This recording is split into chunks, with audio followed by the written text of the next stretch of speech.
Now, I'm not one to gossip, but I will bring you the tea. Welcome to Chronicle Speaks.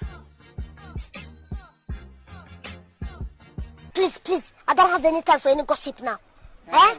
Yes. Look at you. So this third bail hearing seems to be an all-out war between the prosecution and Diddy's team. After the prosecution has proven that Diddy has been in jail running amok, we honestly thought that Judge Subramanian would make this an open and shut case. Leave him in there until his May 5th trial date. It's not like Diddy isn't already running the jail like he did Bad Boy Entertainment, getting his bed made up for him, using other inmates' PAC numbers. Diddy is pretty much getting the run of the mill, but we know in all actuality, if Diddy is let out today, he's gonna be looking at those inmates like, I talk better than you. I hustle better. I can get $1 quicker than you. I talk better. I walk better. My shoes fit me better. I get paid more than you. Diddy will never change his stripes for anybody. Now, Diddy's team has been throwing anything against the wall to see if it sticks, stating that the government had a longer video of the 2016 fight against Diddy and Cassie. The government was like, look, yes, we do have a longer video, but it's nothing different from what you've seen. It's just showing Diddy still beating on it. We then found out that this emergency hearing that Diddy's team called, stating that the government was looking at attorney-client privilege information,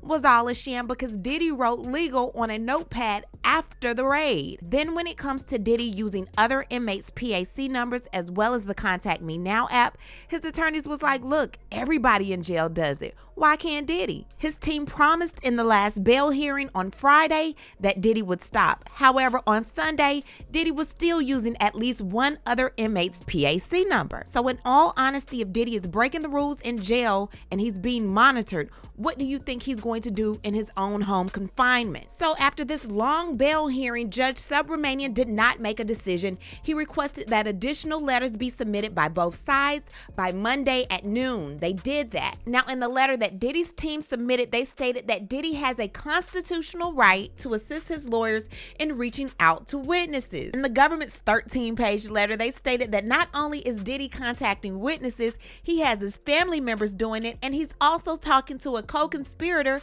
and using coded language. There is so much to update you on this Diddy saga. I've been gone for a while, but I'm back with the jump off. We have so much to get into today, and you know we will, but before we do, please be sure to subscribe to this channel and hit the bell for notifications so you don't miss out on any news regarding this case and so much more. Now let's get back into it. So we went over the emergency hearing where Diddy's team claimed that the government illegally viewed attorney-client privilege information, and because of that, his team wanted the indictment completely thrown out. Now the judge stated that it would take a while for him to be able to view and prove who was right or wrong in this situation, and in the meantime, the government would have to destroy whatever information they found, and they would not be able to use that information in last Friday's bail hearing. But unfortunately for Diddy, they didn't even need it because they found out that Diddy wrote legal on his notepad after the raid. Judge Subramanian went and looked at the pictures from the raid, and the word legal was nowhere to be found on said notebook. Now, Judge Subramanian gave the government the daunting task of trying to compare the differences between Mike Jeffries,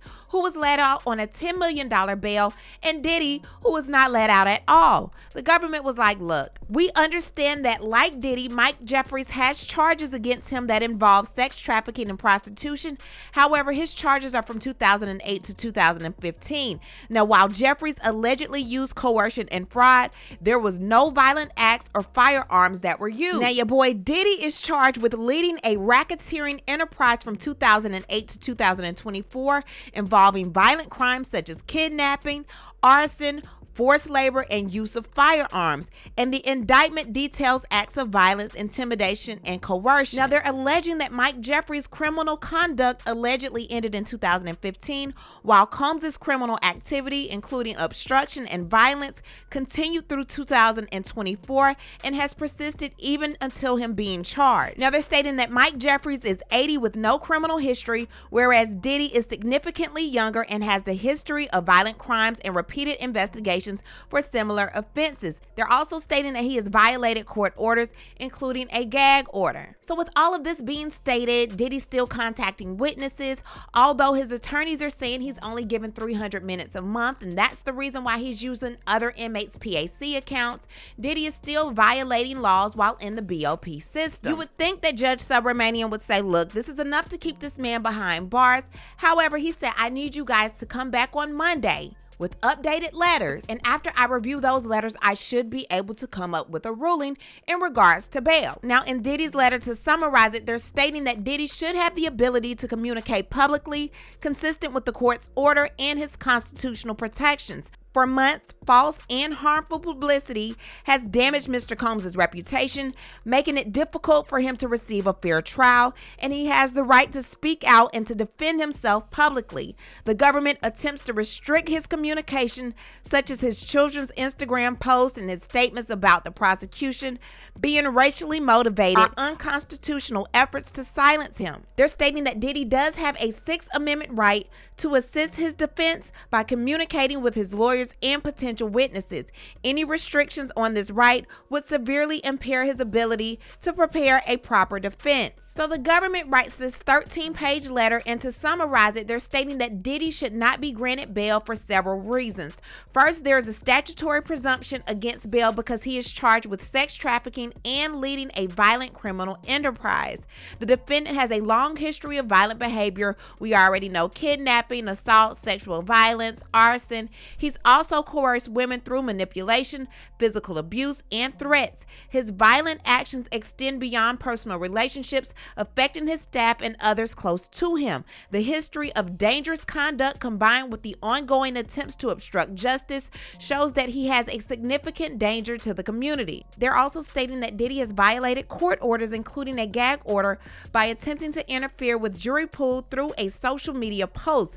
This post, orchestrated by the defendant with the help of a family member, was designed to influence public opinion and prejudice potential jurors. Such actions violate local rules prohibiting the release of non-public information that could interfere with a trial. They're also calling BS to Diddy's attorneys trying to use the First Amendment, stating that his actions are protected.